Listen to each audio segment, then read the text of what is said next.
Bienvenidos a un nuevo programa de La Voz del Bisturí. Hoy día tengo el agrado de presentarles al doctor Álvaro Cuadra, cirujano plástico, jefe de la sección de cirugía plástica de la Universidad Católica y jefe del programa de formación de residencia de cirugía plástica de la Universidad Católica. Además, forma parte del directorio de la Sociedad de Cirugía Plástica Chilena. Así que muchas gracias por haber aceptado nuestra invitación, Álvaro, por gracias, estar acá Joaquín, por tu y venir a invitación. hablar con nosotros. Encantado. Pues. Sé que tienes una agenda bien ocupada con todas estas hartas ¿cómo poder decirlo? Hartos flancos en tu carrera, que es la parte de formación, tu práctica propiamente, y además el tema de la Sociedad de Cirugía Plástica.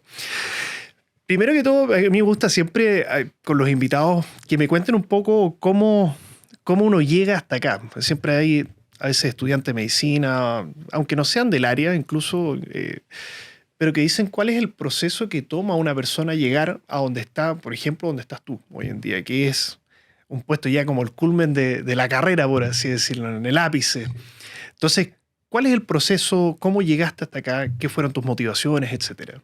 En lo personal, mira, yo vengo de una familia donde hay hartos médicos. ¿Yeah? Papá, abuelo, tengo un hermano también. ¿Cirujano o...? No, del área de la medicina interna, ni uno es cirujano. Ah, o sea, fuiste la oveja negra en este caso.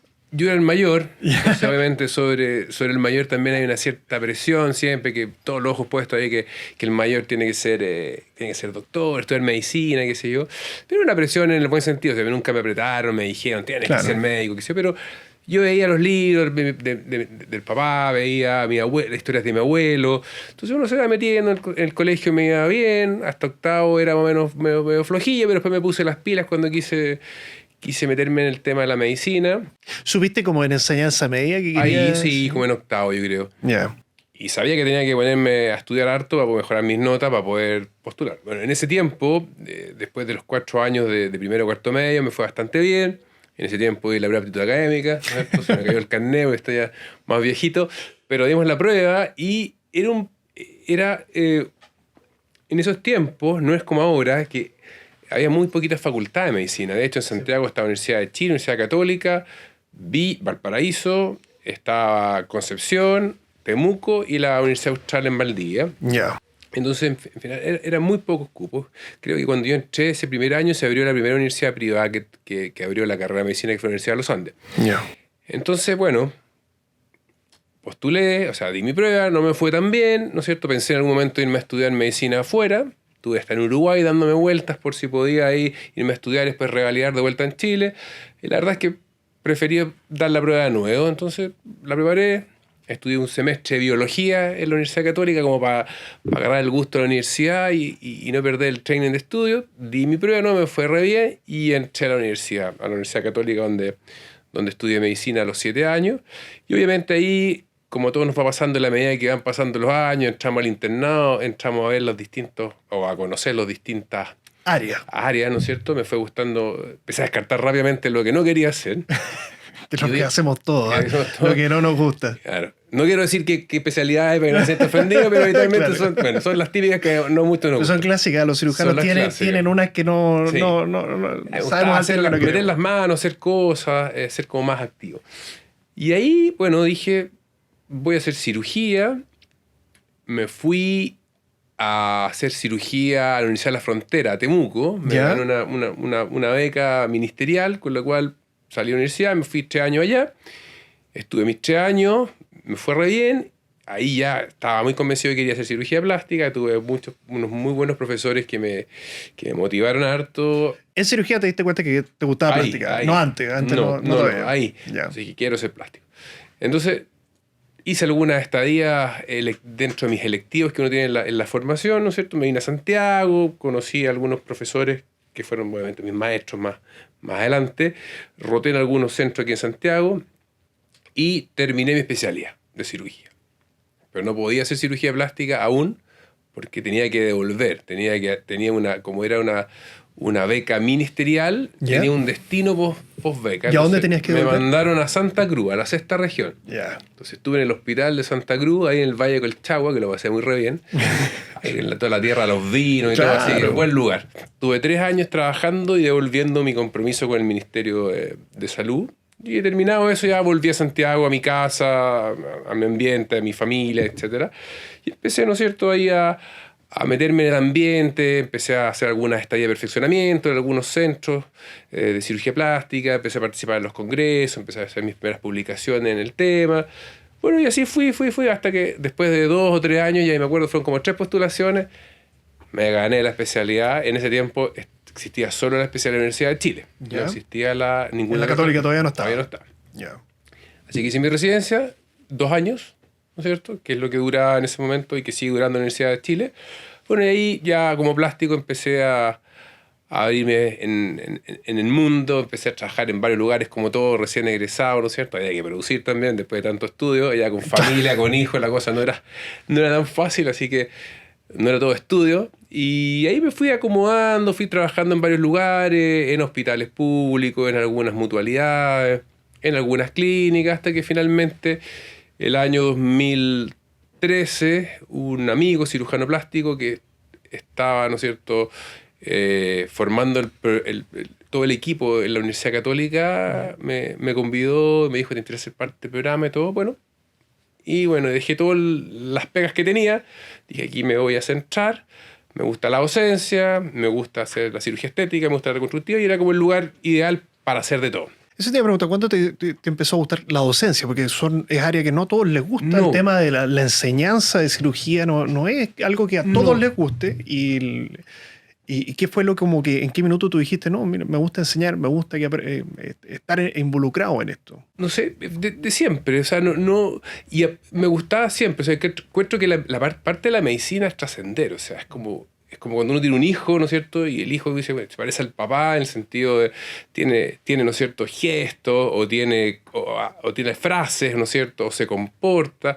A ver, entonces yo veo un poco esto, o sea, me gustaba este hecho de trascender, de alguna forma de poder transmitirle, porque la medicina es eso, o sea, básicamente es una carrera muy bonita, pero que implica también transmitirle al otro el conocimiento. Entonces, creo yo que existe un tema también de generosidad en ese sentido, y a mí me motivaba mucho. Entonces dije, mira, qué mejor que poder, hacía docencia, pero bien aislada, porque de repente recibíamos residentes de otras partes, pero nunca tan formal. Claro, no un programa propiamente. No un programa.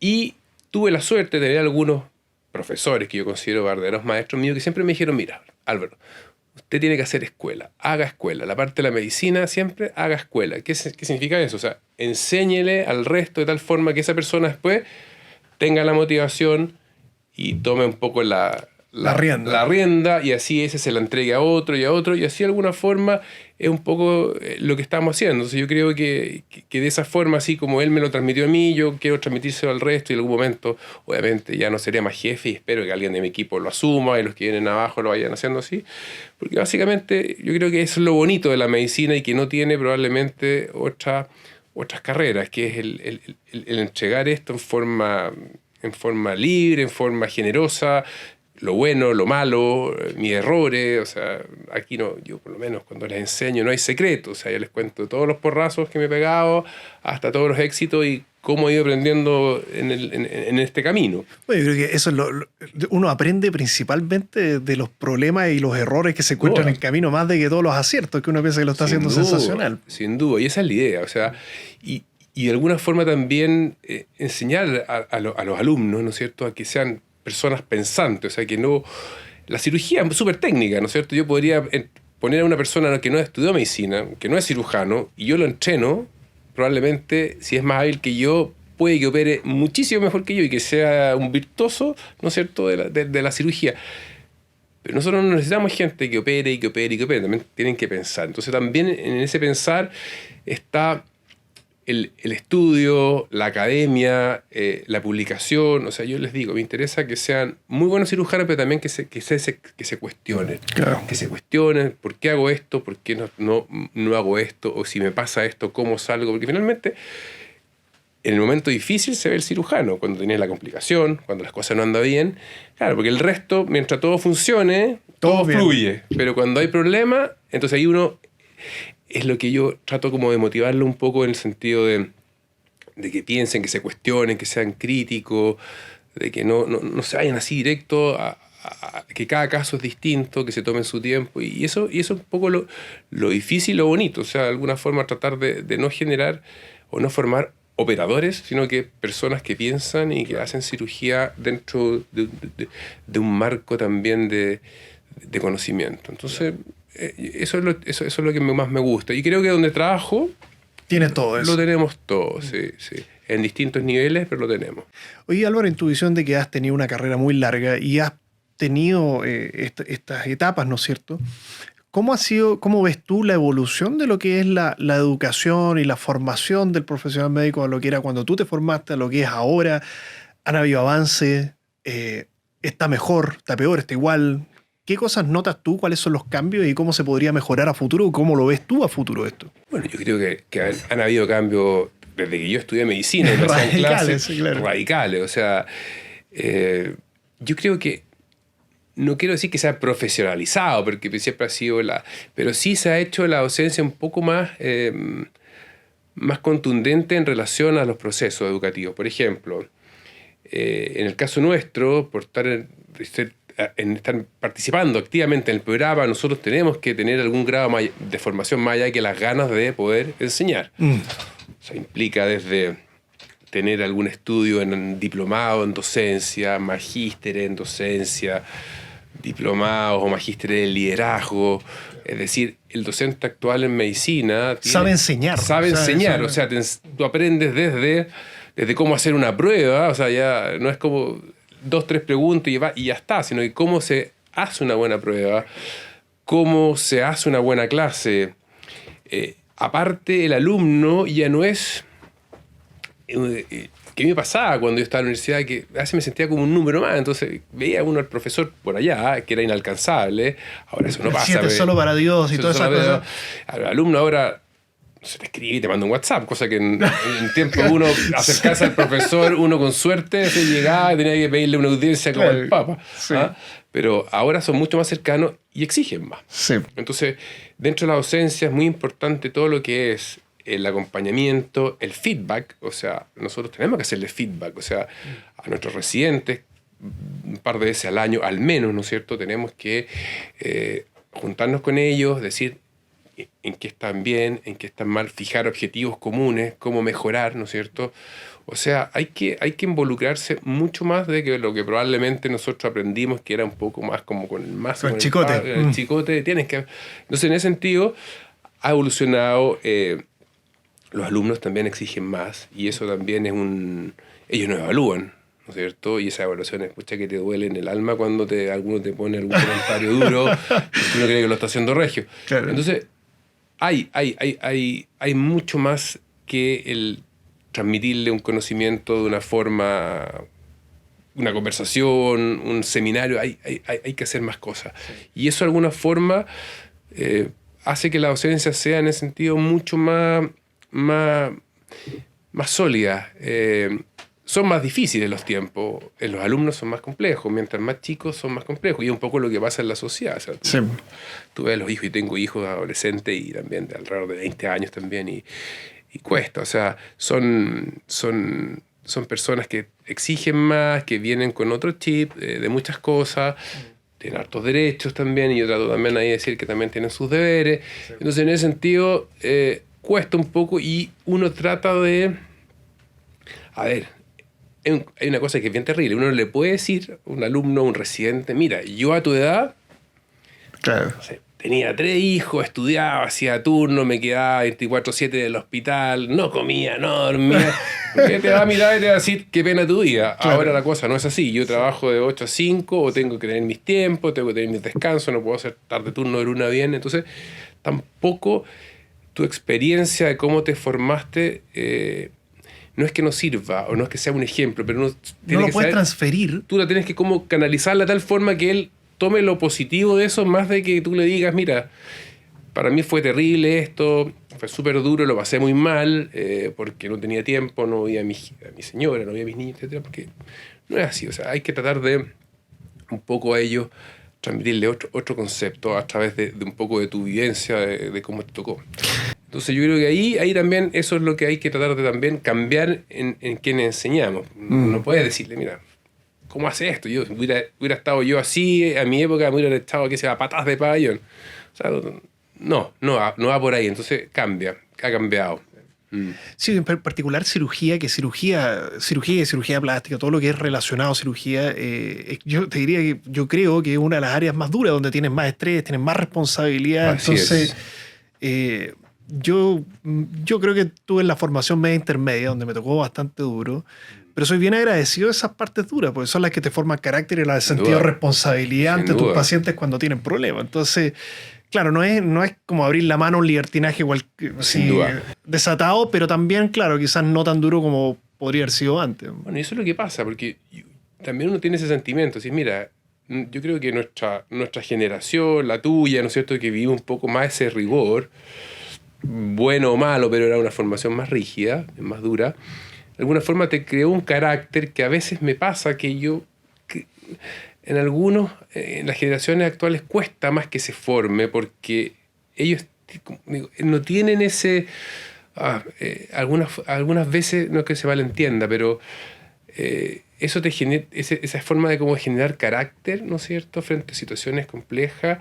Si tú no la tienes como bien metida adentro, va a costar sacarla si es que tu formación de alguna forma tampoco te aprieta a que eso salga. ¿Me Claro, explico? O sea, eh, si hay una situación de estrés y estás con un residente, con un alumno, más bien un residente, estás bien, yo creo que tú lo tienes que hacer, lo tienes que involucrar para que él se sienta, ¿no es cierto? Y que de alguna forma también sienta lo que tú estás sintiendo.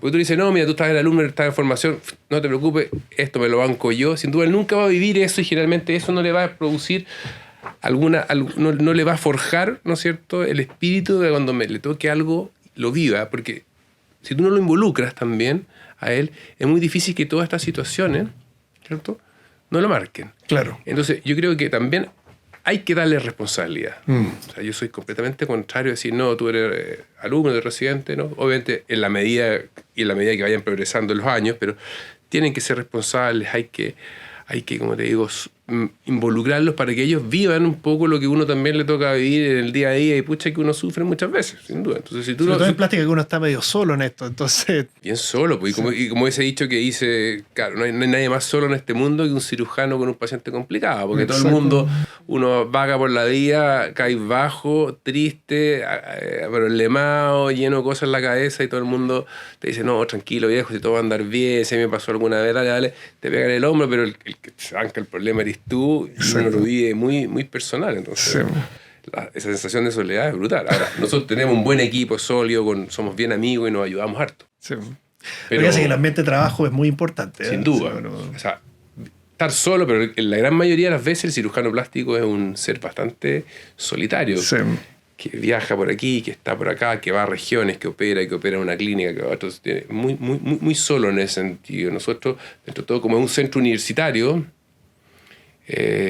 tenemos que ser cohesionados, si no, no funciona. Si no eres un centro formador y cada uno anda por su lado y es una isla, obviamente que eso nunca va a poder lograr el objetivo final que se formar una persona lo más íntegra posible, lo que es la especialidad. sí.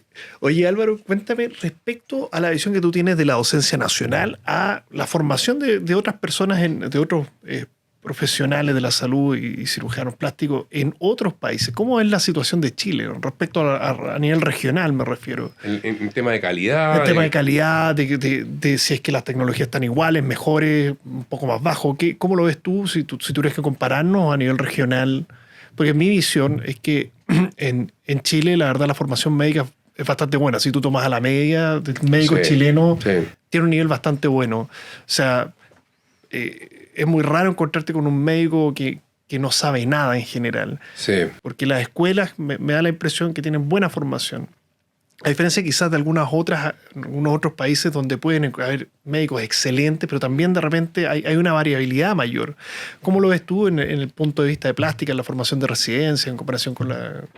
A ver, yo creo que en este momento en nuestro país los centros formadores yo creo que están bien, yo creo que son de buena calidad, yo te diría que las cosas se hacen bien, la gente que está encargada de los programas está trabajando bien en Chile para formar cirujanos plásticos en forma seria, bastante bastante sólida la formación. En otros países, probablemente o sea, tú estuviste en Brasil, que es un tremendo país donde te formaste en uno de los mejores lugares, ¿no es cierto?, en Brasil y a nivel mundial. Pero también en otros países hay muy buenos centros también. Lo que pasa es que yo creo que cuando el N es muy grande, o sea, el N poblacional es muy grande, hay mucha universidad, hay mucho. A veces yo creo que se puede perder. Hay más dispersión se puede perder el control. Yo creo que nosotros, no sé si en otros países, porque desconozco, pero en Sudamérica somos a veces un poco desordenado en ese sentido. Y tú te das cuenta que en países vecinos tú tienes tremendos centros formadores con gente muy buena, pero también tienes casos donde la formación es más deficiente, probablemente por lo mismo, porque los grandes lugares de formación se concentran en las grandes ciudades, entonces probablemente la gente que está formándose en lugares más chiquititos probablemente no está tan expuesta a los casos que tú necesitas tener o ver durante tu formación. Entonces, el N también es importante, o sea, en Brasil, ¿no es cierto?, en países muchísimo más grandes, con más población, un residente está expuesto, ¿no es cierto?, que se forma en un centro universitario, en un muy buen lugar, a un volumen de pacientes gigantesco. Entonces las posibilidades de que no vea algo o no haga algo son muy bajas. Pero obviamente en países más chiquititos puede pasar tal vez que en algunos centros más nuevos, con menor trayectoria, el residente no se exponga tanto y probablemente no estar expuesto, su formación un poco sea más eficiente. En Chile, nosotros lamentablemente no tenemos ningún centro formador, diría yo, que sea totipotencial. Es decir, que solamente en mi hospital pueda formar un cirujano. Claro. Tengo todo. O sea, somos un país, si bien somos con hartos millones de habitantes, pero en este sentido, para la parte de cirugía plástica somos un país chico. Entonces nosotros necesitamos, ¿no es cierto?, que nuestros alumnos roten en distintos lugares. La parte de quemados hay que hacerla en un lugar especial, que donde vean quemados. La parte de cirugía plástica y pediátrica tienen que hacer en otro lado. Algunas patologías que no se hacen en todos lados. Por lo tanto, son programas bastante con rotaciones externas y de alguna forma son bien colaborativos, porque no nos da, o sea, en Chile ningún centro formador es autosuficiente para sus residentes. Entonces, los residentes se juntan con residentes de otras universidades en ciertos lugares donde ven tal o cual patología, donde aprenden tal o cual cosa. Entonces, yo creo que en Chile estamos bien. Hasta el momento se ha mantenido una regulación en lo que es la formación, que está en este momento dada por los centros universitarios, porque en países, no sé, en Brasil, en países europeos, el título te lo da muchas veces los servicios de salud, los hospitales, y todos van a dar un gran examen final una vez que has rotado por 3, 4, 5 hospitales en tu ciudad, o sea, en tu país. Nosotros entre todo tenemos la formación universitaria, por lo menos. Entonces, de alguna forma, creo que tenemos buenos centros formadores en el extranjero, y así lo hemos visto con gente que se forma, chilenos que se forman afuera, extranjeros que vienen a relegar su título, con buena formación. Pero, claro, probablemente hay una dispersión no controlada o que no sabemos, y ahí un poco es donde está la importancia de que las revalidaciones y la gente que viene de afuera obviamente se someta a ciertos los procesos que garanticen un estándar, ¿no es cierto?, de calidad adecuado para atender a la población. Oye, Álvaro, ahora llevándote por la otra beta que tienes tú, que es el tema de la sociedad de cirugía plástica. Hay mucha gente que no entiende mucho los conceptos, que es una sociedad de una especialidad, para qué son, cuál es el sentido que tienen. Porque, claro, escuchan el nombre, pero no saben mucho cuál es la intención y la misión, la visión, etc. Entonces quería saber si me podías aclarar un poco eso para que también lo supieran las personas que nos ven.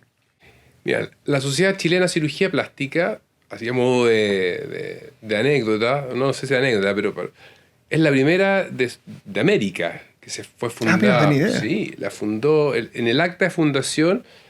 Firma el libro Sir Harold Gillis, que fue un cirujano plástico inglés que tiene escrito capítulos y cosas en libros clásicos de la cirugía plástica, y es la más antigua. La más grande es la brasilera, sin duda. Entonces, nuestra sociedad es un grupo de cirujanos plásticos, ¿no es cierto?, que tienen una visión común, que básicamente, y una misión, que básicamente es pertenecer a un a un grupo científico, porque nuestra sociedad es 100% científica, a diferencia de otras sociedades médicas chilenas que tienen un área gremial, ¿cierto? Que vela por los problemas del día a día, de tu trabajo, de tu relación con las otras instituciones, etc. Y el ala científica. Nosotros por el momento siempre hemos sido una sociedad científica. Entonces, nuestra sociedad también tiene una finalidad educadora. ¿No sé? Nuestros alumnos, nuestros residentes, nuestros cirujanos en formación participan activamente en nuestras actividades y de alguna forma nosotros también generamos actividades para que ellos participen y para difundir el conocimiento. Por ejemplo, los congresos nacionales, congresos internacionales que hemos organizado y estamos organizando permanentemente. Entonces, el pertenecer a esta sociedad de alguna forma te mantiene al día, mantienes el contacto con el resto de los especialistas a nivel nacional, contribuyes, ¿no es cierto?, a la formación y a la difusión del conocimiento, básicamente la cirugía plástica, y de alguna forma nos estamos regulando y nos estamos, entre comillas, no sé si examinando, pero de alguna forma estamos tratando de mantener un nivel y un estándar, como conversábamos antes, de calidad, lo que es la parte actualización, de técnicas, de procedimientos, etc. Entonces, en ese sentido, es súper interesante a los que nos gusta enseñar y a los que nos gusta compartir el conocimiento, pertenecer a estas sociedades. Y como te digo, nuestra sociedad es una sociedad que hasta el momento es científica y su misión obviamente es difundir y generar conocimiento con toda la gente que pertenece. Entonces siempre estamos invitando a que los cirujanos plásticos sean miembros, se incorporen, ¿no es cierto? Y de alguna forma crezcamos y seamos cada vez más robustos y tengamos un peso importante a nivel, ¿no es cierto?, no solo nacional, sino que en la región, en el continente y bueno, y afuera. Claro. Oye, Álvaro, bueno, y hablando del tema de lo mismo de la formación, de que es como garantizar de que la población tiene buena atención, de un buen nivel, de una buena calidad para evitar un poco las complicaciones, lo mismo de la sociedad, es que ustedes están viendo el tema de esto de la regulación de esto desde el punto de vista legal, porque estos son, en teoría, en la práctica, son buenas intenciones, por así decirlo, pero debería estar respaldado por alguna forma de poder garantizarlo, pero hoy en día no está. O sea, yo puedo tener programas muy buenos y todo, pero igual aún así existen personas que pueden ejercer profesiones, o sea, no profesiones, especialidades sin tener los conocimientos básicos que esto requiere, ¿no es cierto? Aunque parezca medio absurdo, yo podría mañana mismo estar operando de repente un cerebro o operar cualquier cosa, bueno, existe la ley de especialidades aquí. Así es. Y ustedes están viendo esto hace un tiempo y todo, me gustaría saber, primero que todo, simplemente ignorancia del punto de vista mío, cuáles son los procesos que tiene que pasar una ley. Porque eso yo creo que pocas personas lo saben. Las leyes nacen de las cámaras, va para una, para otra, sí. Y ahí tiene que promulgarse la ley. ¿En qué consiste y en qué etapa está? A ver, como tú bien dices, nosotros de alguna forma como sociedad hemos tratado de ponerle un marco al ejercicio de la profesión, básicamente de la cirugía estética. Esto no involucra la cirugía reconstructiva o alguna otra área de la cirugía plástica, sino básicamente la cirugía estética. La cirugía plástica siempre fue cirugía plástica, ¿cierto? Y el concepto de cirugía plástica siempre englobó, o tenía dentro de lo que es plástica, lo que es la reconstrucción, lo que es la estética, la cirugía de quemado, ¿cierto? Pero con el tiempo ha ido pasando de que, como tú bien dices, no hay ley de especialidades. Mucha gente, médicos, y lo que es más grave, a veces no médicos, que no tienen la formación, es decir, no han pasado por un programa formal de formación como especialista, están ejerciendo la cirugía, específicamente la cirugía estética. Denominándose cirujano estético, con una serie de definiciones y nombres que la verdad es que a veces son confundentes a la población general. O sea, debo admitirte, incluso cuando estudiaba medicina yo tenía la confusión. Yo creo que la mayoría de las personas la tiene, porque es una cuestión... Sin duda. La estética es parte de la cirugía plástica, así como la cirugía reparadora. O sea, no existe una cirugía estética aparte. Y nosotros enseñamos estética en nuestro programa, el 50% de la cirugía que están expuestos nuestros residentes y que hacemos nosotros cirugía estética, dependiendo en qué lugar estemos operando. Entonces es parte de nuestra especialidad. Entonces, ante la pandemia, surge la necesidad de poder decir, mira, tratemos de que esto, ¿no es cierto?, se regule. ¿O qué opción hay de regularlo? O sea, que por lo menos tenga un piso. Que tenga un piso. Entonces, ahí, bueno, yo no estaba muy metido en el tema de las comisiones y me han convidado a ir al Senado, pero al Congreso, pero no he ido, pero han ido otros del directorio.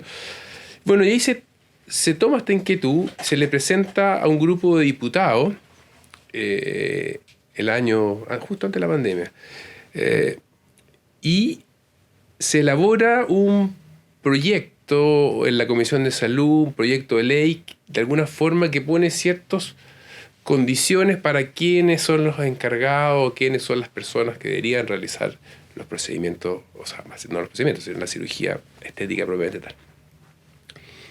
Y de eso sale un documento bastante interesante que queda ahí un poco dormido con todo lo que viene después. Entonces viene la pandemia, vienen todos los problemas, esto se duerme, ¿cierto? Y finalmente esto sale a la luz nuevamente a principios de este año, donde la sociedad ha estado en forma permanente participando, ¿no es cierto?, en las comisiones de salud, para tratar de que este proyecto o esta normativa trate de regular de alguna forma la cirugía estética. Ha sido difícil. A ver, eso implica desde tener abogados, contratar gente lobistas que haga lobby en las comisiones de salud. Hay todo un tema, es un tema bastante distinto, porque uno no está metido en el tema político. O sea, gente, uno médico, cirujano, se vive metido en payón en la consulta. Todo este tema de las leyes es un mundo. No, me imagino. Entonces, y no es tan fácil, no es llegar y decir, mira, yo quiero que se haga esto les parece. O sea, empiezan a salir muchas aristas. Entonces, estaban full metidos con abogados, con lobistas en el Congreso para tratar de impulsar, ¿no es cierto?, esta ley que ojalá salga y de alguna forma regule un poco o dé un piso para quienes son los que deberían realizar la cirugía estética en este país. Ahora, voy a decir algo. Hay algunas contrapartes que obviamente nos atacan, que se sienten obviamente atacados directamente, y hemos sido muchas veces juzgados de que somos no sé si como se dice, cuando somos un grupo que queremos quedarnos con todo y somos los que estamos a cargo de esto y somos los 150, porque en Chile somos 200 cirujanos plásticos, somos poquitos, que queremos tener el mando y todo lo que es la cirugía estética, pero no es así. La gracia de la ley es que profesionales médicos que tengan otra formación, pero sí tengan algún grado de formación más allá, puedan también realizarla. Por ejemplo, los oftalmólogos. Los oftalmólogos son médicos, que tienen oftalmología, pero dentro de la oftalmología hay una subespecialidad que es la cirugía oculoplástica, que se dedica a la cirugía estética periocular. Entonces, son personas súper formadas, conocemos a muchos que son un aporte, que son gente buenísima, que son buenos cirujanos. Entonces, esas personas podrían hacerlo. Están metidos dentro de la ley. Los otorrinos. Nariz. ¿Cuántos otorrinos que hacen cirugía de nariz, que tienen una formación posterior, tienen algún fellowship, tienen alguna estadía afuera, donde, ¿no es cierto?, han complementado su formación y hacen una cirugía estupendamente bien? Y así, o sea, no es que sea solo la cirugía estética de los cirujanos plásticos, sino que también queremos que médicos, que tienen que ser médicos, porque hay cirugía estética que la están haciendo en este momento gente que ni siquiera es médico, que tú ves en las noticias los desastres, gente que muere, ¿no es cierto?, en algún piso de un edificio operada por personal no médico, o clínicas clandestinas donde gente que ni siquiera tiene ninguna relación con el área de la salud, ¿no es cierto?, está haciendo cirugía estética. Entonces, la ley obviamente incorpora a más de estas personas, a más especialidades, o sea, no es solo de cirugía plástica, sino que de los otros especialidades médicas que tengan, ¿no es cierto?, una formación adecuada para los que puedan generar y puedan, ¿no es cierto?, realizar esta cirugía en forma segura y entregar un servicio, ¿no es cierto?, de calidad. Oye, Álvaro, pero llama la atención que una tipo de esta normativa, esta ley que no tiene ningún tinte político, no está hablando de un sistema económico, cómo elegir o cómo una visión de país, o sea, una cosa esencial de pedir una base se demore tanto y tenga tantos problemas, o sea, ¿por qué puede ser eso? ¿O qué ves tú ¿Es el proceso normal de cualquier ley eso? No lo Incluye sé. a todo el mundo. No habría, en teoría, como que no hay ningún pero.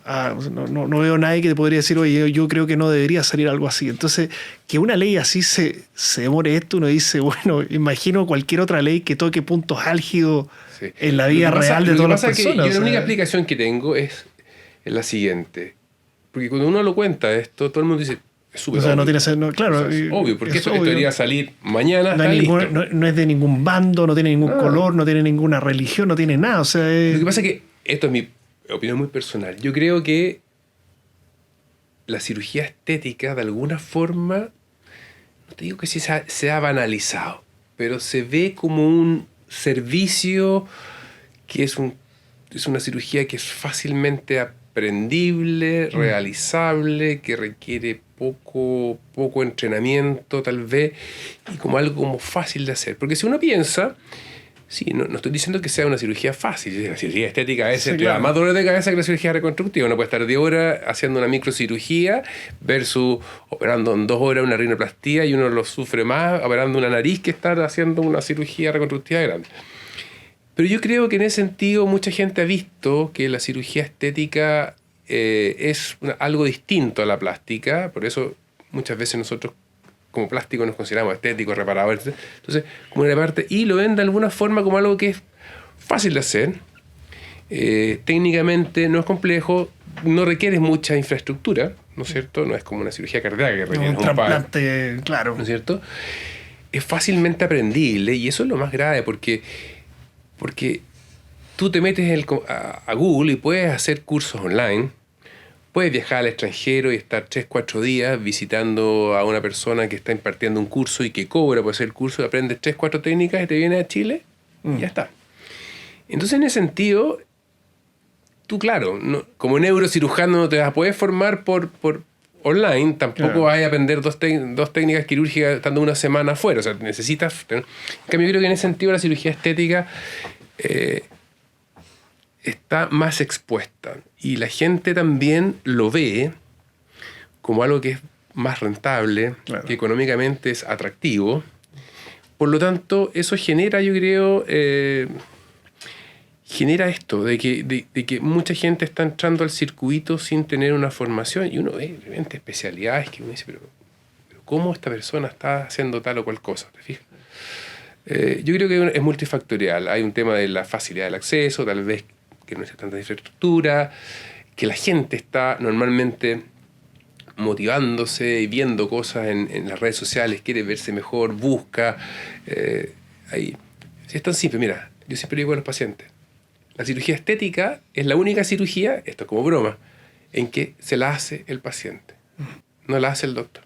Por ejemplo, ¿qué dice el paciente? Me operaron del corazón, me hicieron un trasplante hepático, me operaron de la rodilla, pero va a la cirugía estética, me puse implante mamario, me hice una lipo, me hice una abdominoplastia. O sea, Sí, no te dicen me operaron de, sino que ellos lo eligen, lo buscan, o sea, quieren un servicio, por lo tanto, ellos como que digo yo, se auto-operan. Entonces, ya partiendo con eso, cuesta, ¿no es cierto?, sacarle un poco de ese estigma. Yo creo que no hay que analizarle una cirugía tremendamente compleja, que tiene cuando hay complicaciones se ven y mortales se saben. y complicaciones mortales, lamentablemente, que requiere una formación sólida, que requiere mantenerla dentro también de un margen de seriedad. Es medicina finalmente. Tú no puedes, el paciente se le ocurre cualquier cosa, así yo te lo hago. Hay medicina, hay ciencia atrás, hay publicaciones, hay artículos, hay técnicas quirúrgicas, ¿no es cierto? No llegar a hacer cualquier cosa y o sea, hay indicaciones. Entonces, es cirugía. Sí. Y como tal necesita tener una persona que tenga la formación. Las Yo creo que condiciones. y la formación. Hay que enseñársela. Sí. Yo creo que por eso, yo creo que ese ha sido el gran tema con la cirugía estética. ¿Y tú tienes previsión de ¿tienes alguna previsión de algún evento que va a dar alguna noticia? ¿O ¿Para dónde va esto? Todavía no. Estamos ahí.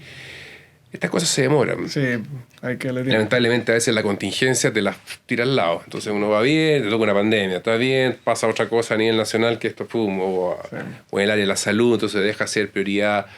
Porque básicamente es un tema, claro, que es importante y todo, pero cada cierto tiempo salta en la... Algo más importante. Claro, y en las noticias cuando hay algún caso, algo que pasó, alguna tragedia, obviamente se vuelve con esto, pero básico. Esperemos que salga y que lleguemos a puerto y bien, con una ley bien hecha, con una buena regulación, obviamente para que las personas tengan finalmente... Mejor servicio, finalmente. Sí, eso se trata. Y eso se trata, que darle seguridad y darle una atención de calidad. Oye, bueno, Álvaro, te agradezco mucho. Yo creo que abarcamos todos los temas. Me faltó solamente quizás que hablaras un poco como de tu vida personal como cirujano, cómo es vivir, tener una familia, con todas estas cosas que uno tiene que hacer múltiples. Porque generalmente la persona tiene una vida, la vida de oficina, por ejemplo, trabajo de 8 a 5, sí, etcétera, lo que hace manejable, pero cuando tienes todas estas cosas al lado es más difícil. Entonces, en tu lado personal, ¿cómo has visto eso? Bueno, cuesta. Yo imagino que es un esfuerzo sobrehumano que tienes que hacer. Yo hice mi residencia con 3 hijos y uno en camino, duro, entre estudiar, trabajar, turnos, complejo, sí cuesta. Pero mira, teniendo una buena mujer al lado, en el caso mío, mi señora, que me aguantó y me aperró hasta el último, yo creo que me ayudó mucho. También el tema de suplir un poco la ausencia en la casa, pero los niños cuando empiezan a crecer y papá trabaja, estudia, también era un tema, pero ahí uno tiene que darse los tiempos. Tiempo de calidad al final, es eso. Sí, puede ser poco, pero tiene que ser de... Pero bueno, entonces yo tengo una vida súper entretenida con mis hijos. Una vida... hacemos deporte juntos, andamos harto en bicicleta, el cerro, somos surfistas, viajamos, ¿no es cierto? ¿Ah, sí? Sí, yo me metí de viejo, sí, por ellos, pero mis niños... ¿A qué edad partiste haciendo surf? Yo partí hace 5 años. Ah, mire. Sí, pero mis niños van, no sé, hemos ido a Costa Rica, vamos a Perú, nos viajamos, hacemos enduro en el cerro en bicicleta, estos niños saltan, no, son full deporte. Traté de buscar deporte para hacerlo en familia, entonces como los veía poco, y ahora está un poco más grande, entonces ya me acompaña, entonces vamos al cerro, vamos todos, bicicleta. Vamos al agua, vamos todos. Entonces ahí nos vamos entreteniendo, entonces finalmente buscas las instancias de estar con ellos, ¿no es cierto? Y de alguna forma, a veces, de lo poco bueno. Eso. Cuando eran más chicos estaba menos, pero tampoco, nunca me han pasado la cuenta. Nunca me porque traté de siempre, aunque estuviera poco los años que eran más duros de estudio y todo de trabajo, bueno, le daba su tiempo. Entonces yo creo que hasta el momento nunca he tenido... De hecho, creo que el más chico, tengo 4, el más chico quiere ser médico. Entonces mi papá debe ser doctor. Veremos. Bueno, pero eso es una buena señal. Buena señal. Buena señal. Porque si quiere hacer eso, dice que bueno. A veces pasa que son el papá doctor y no quiero hacer nada con medicina por lo mismo. Claro. Pero por lo menos ya hay uno que quiera, ya es bueno. Genial. Hola. Oye, Álvaro, bueno, muchas gracias por estar con nosotros. Te agradezco tu tiempo. Así que bueno, como con todo lo que haces, es un día jeteado para ti. Así que muchas gracias por estar con nosotros y compartir todo esto. Y bueno, los dejamos invitados para el próximo capítulo y que sigan acompañándonos. Estén muy bien.